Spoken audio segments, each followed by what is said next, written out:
အားလုံးပဲမင်္ဂလာပါ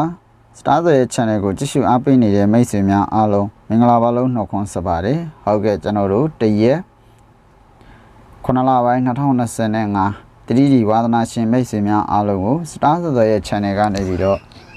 ့ကျွန်တော်မိတ်ဆွေများကိုပြန်လဲပြီးတော့ကျွန်တော်ဗီဒီယိုဖိုင်လေးနဲ့ကျွန်တော်ပြန်လဲတွက်ကွန်လေးနဲ့ကျွန်တော်တွက်ပြပေးမှာဖြစ်ပါတယ်ခင်ဗျာတွက်နည်းလေးမစခင်စတားဖြစ်တဲ့ကျွန်တော်ရဲ့ channel လေးကို subscribe မလုပ်ရသေးဘူးဆိုရင်ဗီဒီယိုဖိုင်အောက်က subscribe ဆိုတဲ့နေအောင်စာတန်းလေးကိုချိန်နှိပ်ပြီးတော့ဘေးနောက်က notification ခေါင်းလောင်းလေးကိုတီးထားမယ်ဆိုလို့ရှိရင်ကျွန်တော်တင်သမျှဗီဒီယိုအသစ်တွေကိုချိန်နဲ့တပြေးညီကြည့်ရှုရမှာဖြစ်ပါတယ်ခင်ဗျာဟုတ်ကဲ့ပါကျွန်တော်ရဲ့ဒီ20လေးကတော့မိတ်ဆွေတို့အတွက်ပေါ့နော်ဒီတစ်ခွက်ကောင်းကြတဲ့20ခွန်လေးပဲဖြစ်ပါတယ်ထိပ်စီးခါနောက်ပိတ်ဆိုတဲ့20ခွန်လေးနဲ့ကျွန်တော်ပြန်လဲပြီးတော့တွက်ပြပေးမှာဖြစ်ပါတယ်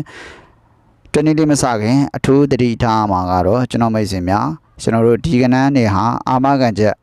တရားရခိုင်နှုန်းပေးလာလို့ကျွန်တော်ဗီဒီယိုတိုင်းမှာကျွန်တော်အာမခံချက်မပေးတာပါဘူးเนาะမိမိစိတ်မိမိသဘောမိမ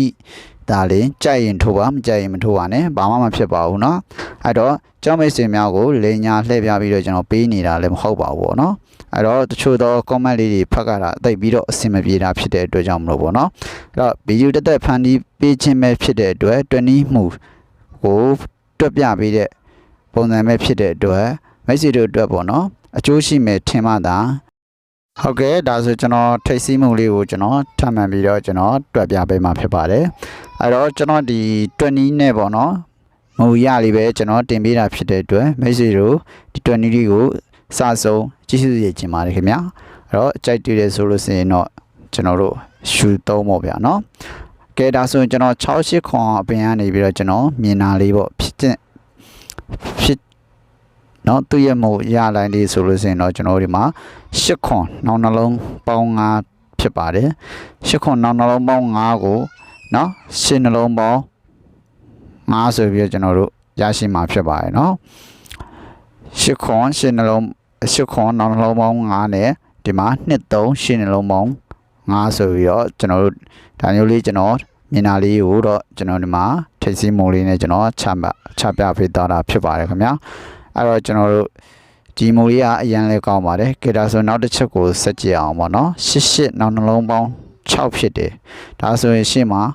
33ဆိုတဲ့နှလုံးပေါင်း6နဲ့ပြန်ရိုက်ပြီးသွားတယ်ပေါ့နော်အဲ့တော့ဒီမှာ9နှစ်ဆိုတဲ့နောက်နှလုံးပေါင်းခွန်ပေါ့နော်အဲ့ဒီမှာနောက်နှလုံးပေါင်းခွန်ကိုဒီမှာကျွန်တော်တို့က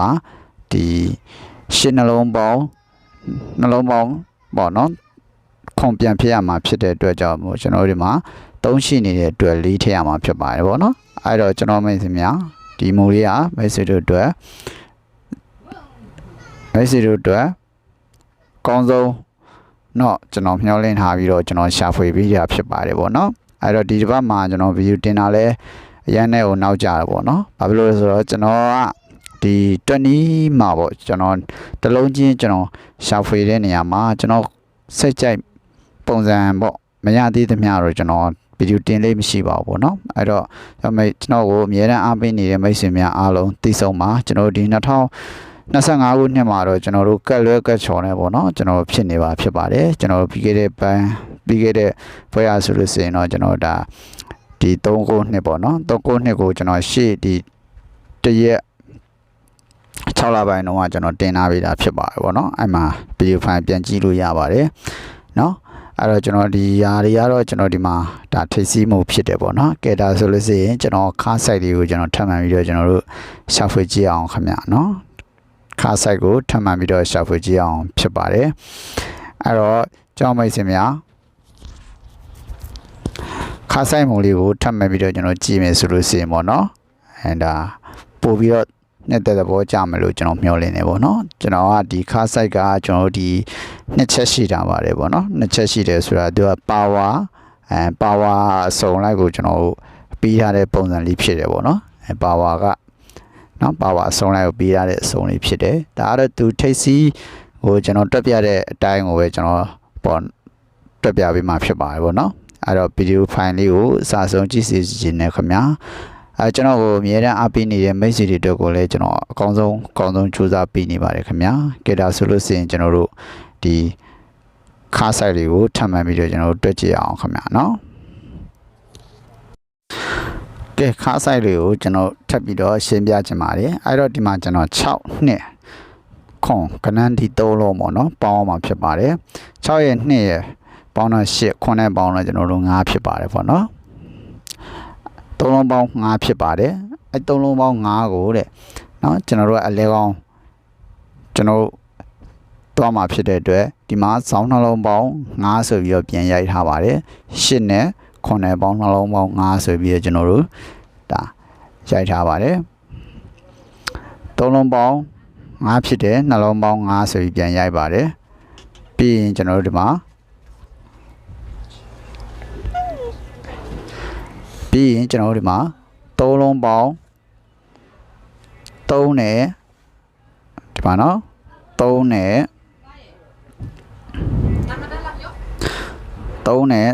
8နဲ့3လုံးပေါင်းခြင်းဒီ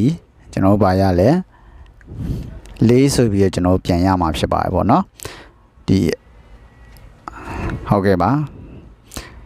ဒီက8ရယ်ဒီက3နှလုံးပေါင်း3ပြီးတော့8နဲ့3လုံးပေါင်းကျွန်တော်တို့4ဆိုပြီးရပါတယ်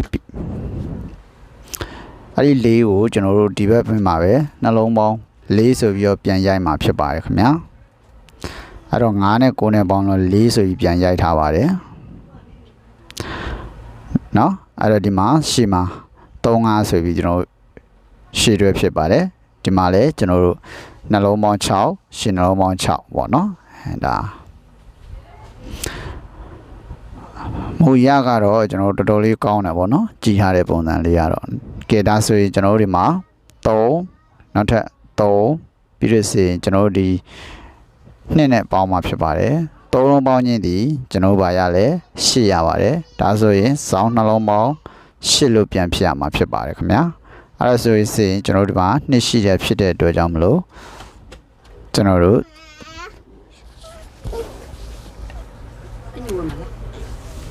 ဒီမှာ3လုံးပေါင်း5ဖြစ်တယ်နှလုံးပေါင်း5ဖြစ်ပါတယ်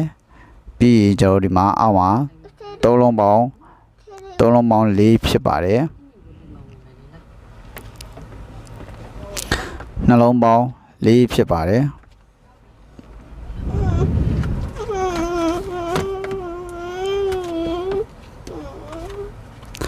ကဲဒါဆိုရင်ကျွန်တော်တို့ဒီမှာ3လုံးပေါင်း8ဖြစ်ပါတယ်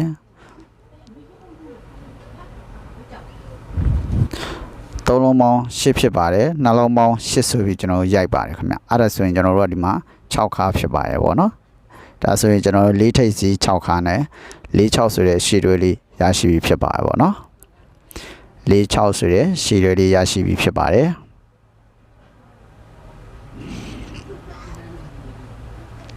အားလုံးပဲကျွန်တော်မိတ်ဆွေများဒီမူလေးကိုရှင်းမယ်လို့ထင်ပါတယ်ပေါ့နော်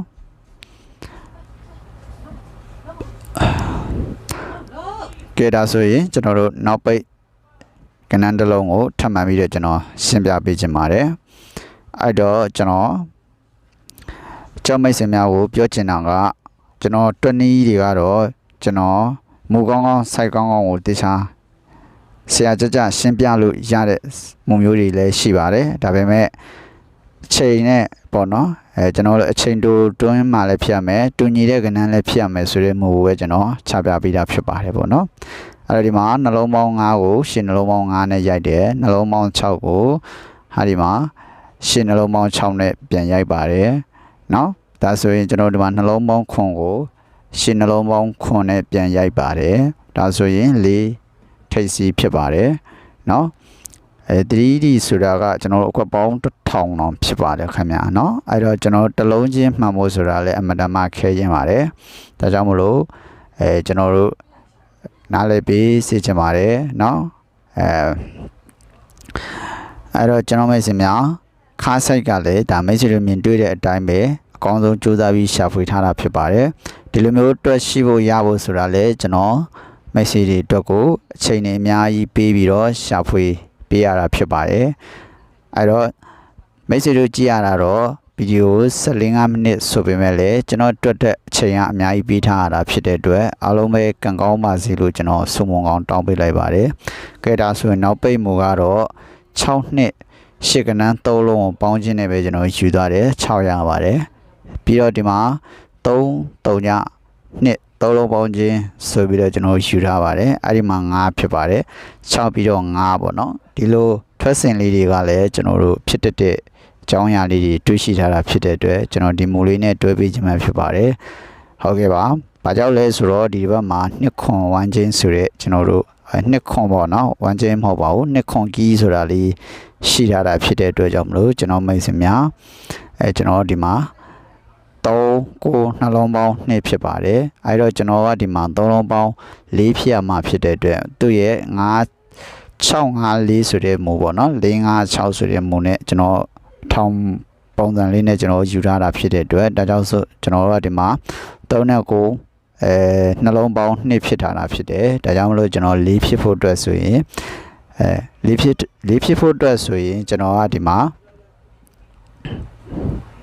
နှစ်နောက်ပိတ်ထည့်ရမှာဖြစ်ပါတယ်ခင်ဗျာဒါကြောင့်မလို့ကျွန်တော်မိတ်ဆွေတွေကို4 6နှစ်ဆိုတဲ့ကဏ္ဍလေးကျွန်တော်တင်ပြီးလိုက်ချင်ပါတယ်ခင်ဗျာဒါတော့တွက်နေရပါတော့အဲ့တော့ကျွန်တော်စတားသောတော်ကိုအမြဲတမ်းအားပေးနေတဲ့မိတ်ဆွေတွေကိုအကောင်းဆုံးနေရာနေပြီးတော့အကောင်းဆုံးနံပါတ်တွေကိုကျွန်တော်စူးစမ်းပြီးတော့ရှာဖွေနေပေးနေပါတယ်ဒါဆိုကျွန်တော်ဒီမှာခါးမူလေးကိုခုနကကျွန်တော်ပြောတဲ့ပါဝါဂိမ်းပေါ့နော်အဲ့ဒါလေးကတော့ဒီမှာကျွန်တော်တစ်ချက်ရှင်းပြချင်ပါတယ်နှလုံးပေါင်း5နှလုံးပေါင်း4နှလုံးပေါင်း3လို့ဖြစ်မယ်ဆို1ခါပေါ့နော်အဲ့ဒီမှာ6ခါဖြစ်ထားတဲ့အတွက်6ရဲ့ပါဝါ1ဆိုတာရှိပါတယ